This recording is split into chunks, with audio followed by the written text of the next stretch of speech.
Bom, galera, vamos aqui para uma respostazinha rápida aí para os comentários dos protestantes, né, em nossas formações.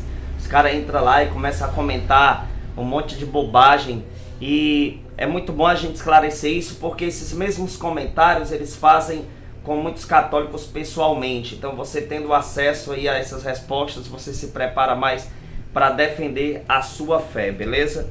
O cara foi lá e comentou assim: a questão de ser mais antiga, não seriam os hindus e os budistas mais antigos? Olha só o tamanho da idiotice que o cara comenta, certo? Ele diz que os católicos, eles se acham certos porque são mais antigos. Então quer dizer que os hindus e os budistas deveriam se achar mais corretos porque eles são mais antigos. Querido, não é questão de ser o mais antigo, mas dentro do cristianismo, a primeira igreja foi a católica, é a católica, certo? Você está citando exemplos fora do cristianismo.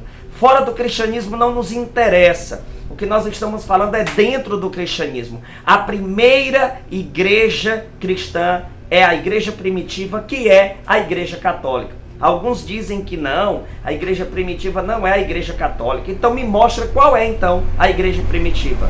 Vai me mostrando esta igreja primitiva no decorrer dos séculos. Onde essa igreja estava no século I, no 2, no 3, no 4, no 5, no 6, no 7. Onde estava esta igreja?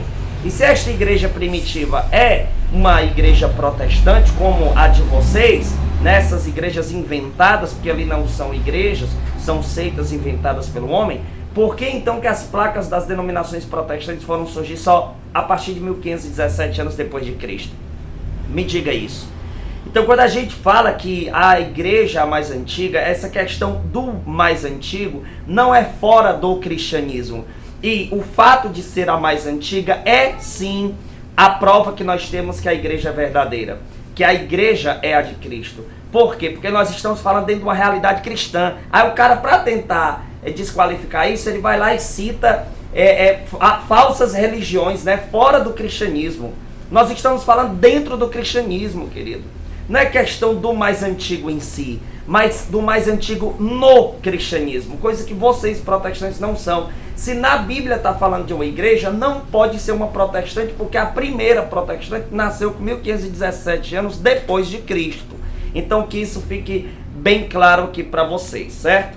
A segunda coisa que ele foi mencionar aqui é: sua doutrina tornar os santos seres onipresentes e oniscientes, pois como pode alguém orar Santo Antônio na Paraíba e ao mesmo tempo alguém orar para o mesmo em Santa Catarina e ambos as preces serem ouvidas, né? O cara vai lá e pergunta assim, né? Como é que o santo vai escutar várias orações ao mesmo tempo? Primeira coisa que você precisa entender é que a limitação física não há nos santos, porque eles já são participantes, eles já estão na glória de Deus, certo? Isso vocês protestantes não conseguem entender, porque a mente de vocês muito pequenininha, fechada, porque vocês têm uma visão carnal da situação, vocês não conseguem entender isso. Quer ver? Quer ver como vocês não conseguem? Lá em Lucas 16 fala, né, do rico e do pobre Lázaro.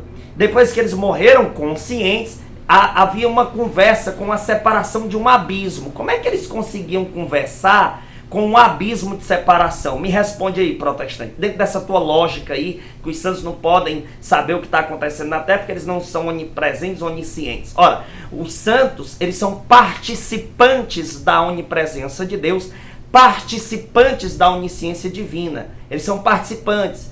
Isso quer dizer que eles têm sim acesso ao que está acontecendo na terra. Tanto é que você pega lá em Apocalipse 5:8, como é que os 24 anciãos teriam acesso às orações de todos os santos?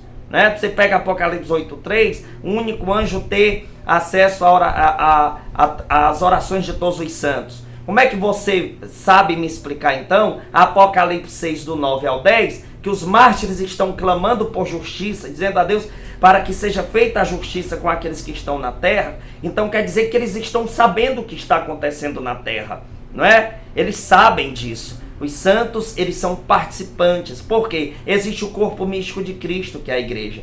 1 Coríntios 12, a partir do versículo 12. Então, o que um membro sente, todos os membros sentem, diz lá. Então há esta unidade entre o céu e a terra, porque há esta união por causa de Cristo, que é o cabeça. Então os membros, eles têm uma comunhão, coisa que vocês não conseguem entender. Vai ler lá Efésios 1, do 9 ao 10, que vai falar que o Cristo uniu o céu e a terra. Há esta unidade. Então os santos são participantes, certo? Por isso que os 24 anciãos de Apocalipse 5:8, eles têm acesso às orações de todos os santos. É por isso que quando o profeta Daniel orou, lá em Daniel 10, do versículo 12 ao 13, Miguel vem em seu socorro. E no último versículo do capítulo 10 de Daniel, ele diz que Miguel é o seu único protetor contra seus inimigos, né? Mas tem algo interessante. Em Daniel 12, versículo 1, vai dizer que Miguel é o protetor do povo de Deus. Como é que ele vai proteger o povo inteiro de Deus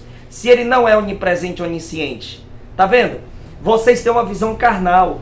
Sabe como é que ele consegue isso? Porque ele não tem a limitação física que nós temos aqui. Não existe limitação de espaço geográfico. Por quê? Porque os santos são participantes da glória de Deus. São participantes, veja só, participantes da onipresença e da onisciência de Deus. Eles são participantes da onipotência divina. É por permissão de Deus que isso acontece. É só olhar para todos os exemplos que eu acabei de citar. Você que está me assistindo, compartilha esse vídeo. Segue no Instagram, Formando Católicos 1, certo? Digita o número 1 no final. Formando Católicos 1, certo? Segue no Instagram e acompanha as nossas respostas aos hereges, a toda essa formação de apologética, tá certo? Você que ainda não se inscreveu no meu canal no YouTube, procura lá, Missionário Daniel Silveira, tem uma série de vídeos lá maravilhosa. E você que deseja comprar o nosso material em resposta aos ataques protestantes, entre em contato com a gente ou nesse Instagram que eu passei para vocês, ou no meu WhatsApp, DDD 85 99689 0098. DDD 85 99689 0098. Deus abençoe e salve Maria.